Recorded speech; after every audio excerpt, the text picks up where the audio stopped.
Think the monster lurking in our roster is ready to devour offensive lines? A 295-pound beast with running back feet could shake up the entire NFC East. But it's not who you think. Meanwhile, someone in the locker room carries a 57-year curse that could bury our season or crown it as legend. And right now, the Commanders are seconds away from snatching a secret weapon from a rival franchise that Cliff Kingsbury needs to ignite his offense. Don't blink for a second. This is not a drill. Subscribe now or get left out of the revolution about to explode in DC. Listen up, because what I'm about to tell you could change your entire perception of the Commanders' defense. Dalton Wasserman from Pro Football Focus just dropped a bomb. He believes Jer'Zhan Newton can transform Washington's defensive line from a weakness into a strength. I know what you're thinking. The defensive line ended in 31st place in NFL PFF grading last year. Jonathan Allen and Dante Fowler Jr. left, and many fans thought Adam Peters should have done more to bolster this unit. But now, I ask you, what if they already had the answer at home? Let's dive into the numbers, because this is where the story gets really interesting. Washington's defensive line allowed 4.6 yards per carry last year, a figure that placed them among the bottom 5 teams in the league. On third down conversions, their defensive success rate was just 34%, significantly below the league average of 42%. But here's what no one's telling you. Newton, despite his injury limitations last year, showed promising numbers where he was healthy. In his 12 games of real action, Newton recorded 23 tackles, 3 sacks, and most impressively, 15 quarterback pressures on just 347 defensive snaps. That gives him a pressure rate of 4.3%, which for a rookie dealing with foot issues is quite respectable. Newton had a complicated rookie season. I'm telling you this without filters. He needed foot surgeries to resolve a persistent issue that limited his initial development. But the flashes of greatness were there. And I believe with a full year of experience and health, this kid could be the missing piece. But you know what's most impressive about Newton? His explosiveness off the line of scrimmage. During his time in Illinois, Newton logged a 40-yard dash time of 4.63 seconds. Extraordinary for a 295-pound defensive tackle. That combination of size and speed is exactly what you need to disrupt the timing of modern quarterbacks who rely on quick releases. The former Illinois star is an explosive force in the pass rush from the interior. Now I ask you, can you imagine what he can do with Javon Kinlaw and Darren Payne as the starting duo? Newton will be used as a 3 technique in pass rush situations. And here's the interesting part. They don't rule out moving him to defensive end if there's the opportunity to exploit mismatches. Let's analyze the defensive strategy Dan Quinn is implementing. Quinn comes from Atlanta, where he developed one of the league's best pass rushes with a mix of experienced veterans and hungry youngsters. His philosophy has always been to create pressure from multiple angles, and Newton fits perfectly into that vision. And you know what really excites me? The addition of Von Miller to the group. Miller may be 35, but his experience and knowledge of the game are invaluable to a young player like Newton. During training camp, reports mentioned that Miller has been working directly with Newton on hand-fighting techniques and rush move timing. That mentorship can significantly accelerate Newton's development. Wasserman recognizes that Washington's defense still needs to match the level of the offense led by Jayden Daniels. But I think they're underestimating what this group can accomplish. With Von Miller adding veteran experience to the pass rush and Kinlaw bringing explosiveness from San Francisco, this defensive line can surprise many. But let's dig deeper into the analysis of Kinlaw, because his addition is more significant than many understand.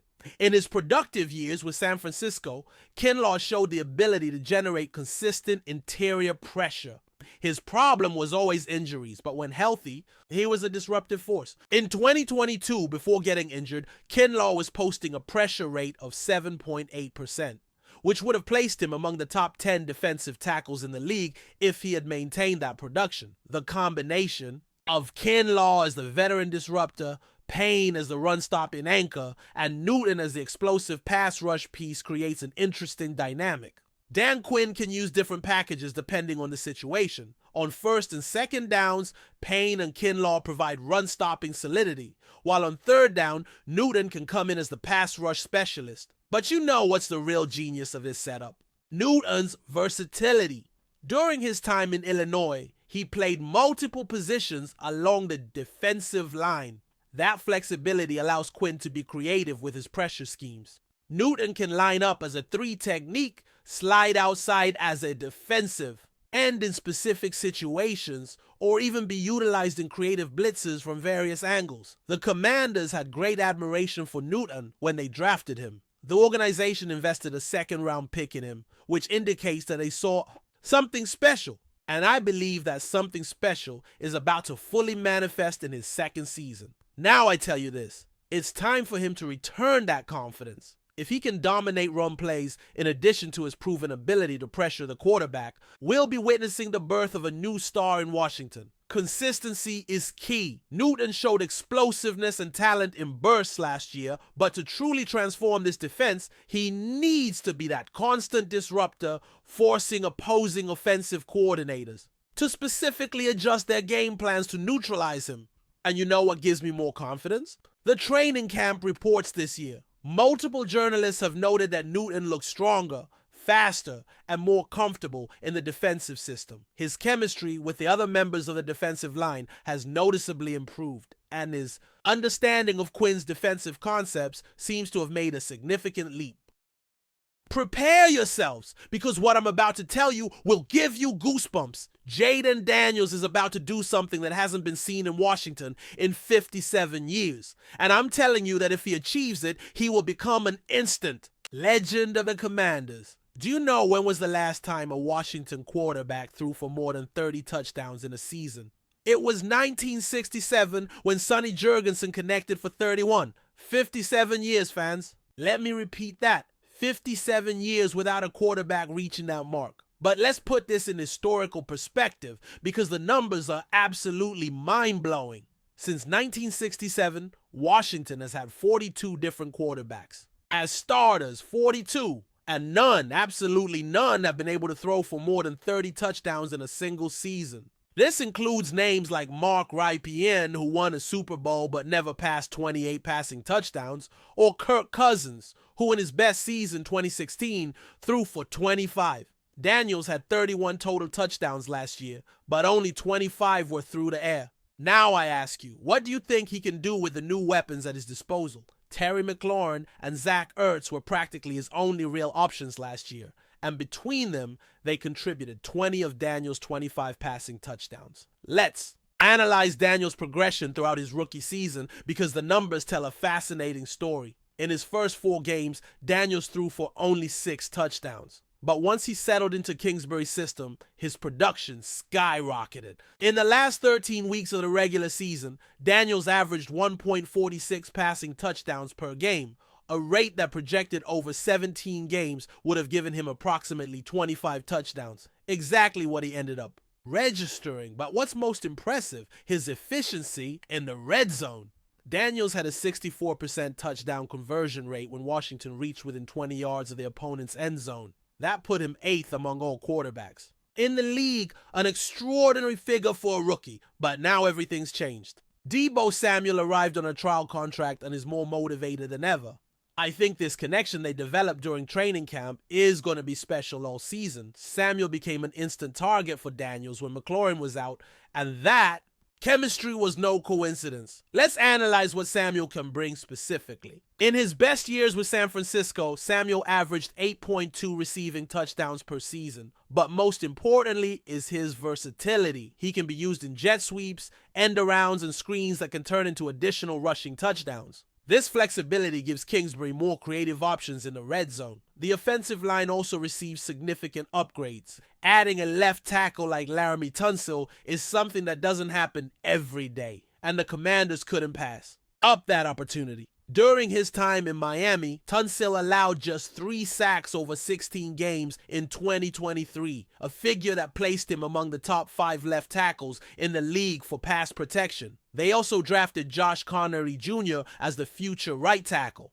Connolly, a 5th-round pick, has demonstrated solid technique and the strength needed to protect Daniels' blindside when Tunsil eventually declines or gets injured. But I want to focus on something more specific, the improvements in the slot and tight end positions. Zach Ertz returns for his 2nd full season with the team, and his connection with Daniels strengthened significantly towards the end of last year. In the last 6 weeks of the regular season, Ertz recorded 4 passing touchdowns, suggesting that the chemistry between him and Daniels was reaching an elite level. Now I tell you this, with all these new additions, McLaurin returning on a new contract and a 2nd season in Cliff Kingsbury's offensive system, Daniels is poised to make history. I believe he's not only going to surpass 30 touchdowns, but crush that mark. But you know what the most important factor of all is? The evolution of Kingsbury as an offensive coordinator. In his first season with Washington, Kingsbury had to adapt his system to Daniels' specific strengths while the rookie got used to the professional game.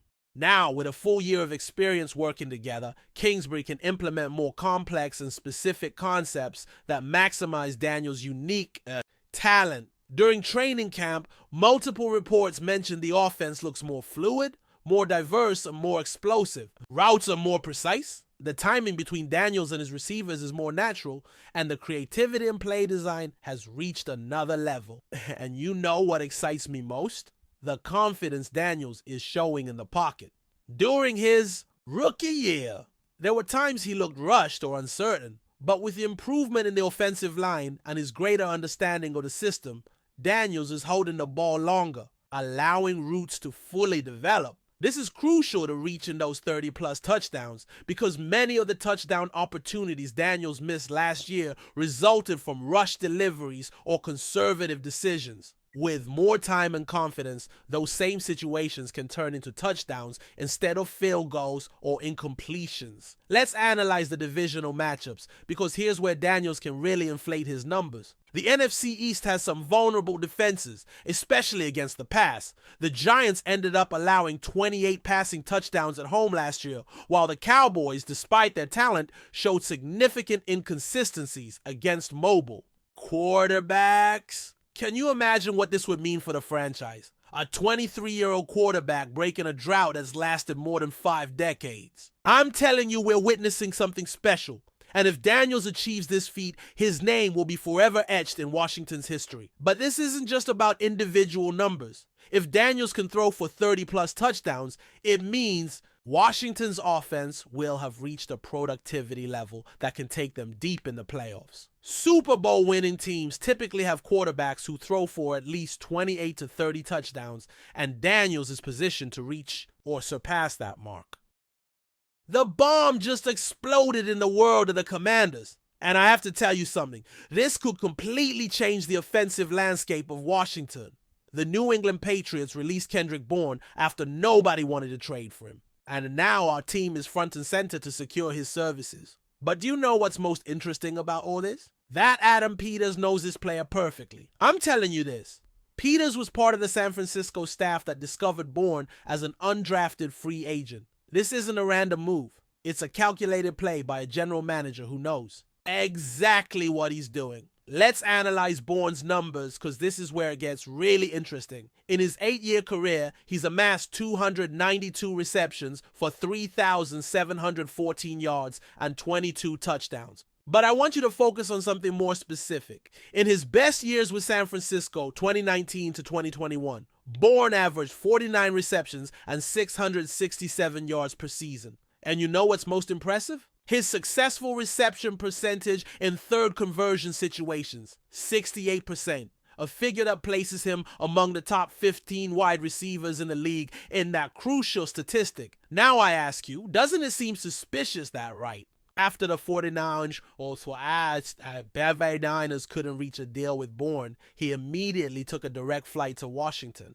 The Commanders scheduled their meeting for Tuesday, right after San Francisco failed to retain him. I believe this is no coincidence. But here's the information no one else is giving you. Bourne isn't just another wide receiver. This guy has versatility that very few possess. He can play from the slot, from outside, and his experience in complex offensive systems makes him the perfect complement to what Cliff Kingsbury is building in Washington. During his time in New England, Bourne showed he can be effective in both short routes and intermediate patterns, exactly what Jayden Daniels needs to diversify his attack. The situation in New England wasn't Bourne's fault either. The Patriots led is. New regime simply had a different vision, and when a player doesn't fit into the plans, it's better to release him than keep him unhappy. But I'm telling you this, what was a loss for New England could become the gain of the year for Washington. And you know what else excites me though? The connection Peters has with this player.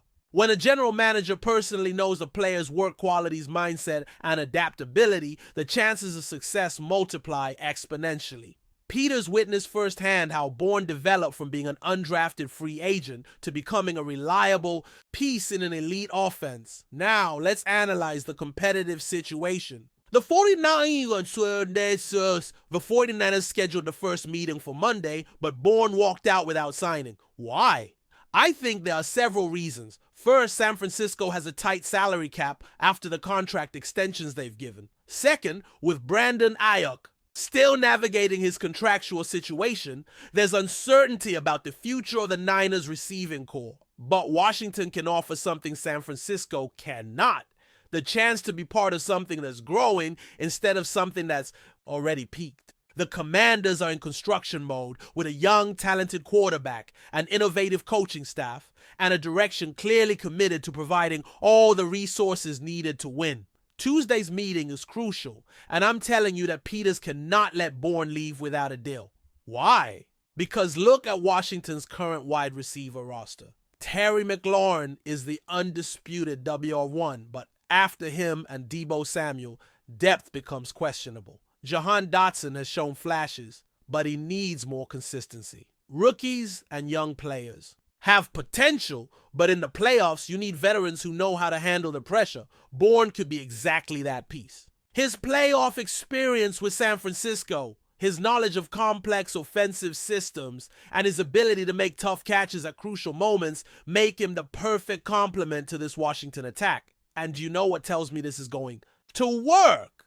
The immediate chemistry Deebo Samuel developed with Jayden Daniels during training camp. If Samuel, who also comes from San Francisco, could adapt so quickly to Kingsbury's system and develop that connection with Daniels, imagine what Bourne can do with his experience and versatility. I think we're witnessing a masterful move by Peters. He knows to compete with teams like Dallas, Philadelphia, and the NFC powerhouses, he needs to give Daniels all the weapons possible. And Bourne isn't just a weapon, he's a smart weapon that knows how to find spaces in complicated defenses and make the catches when it matters most.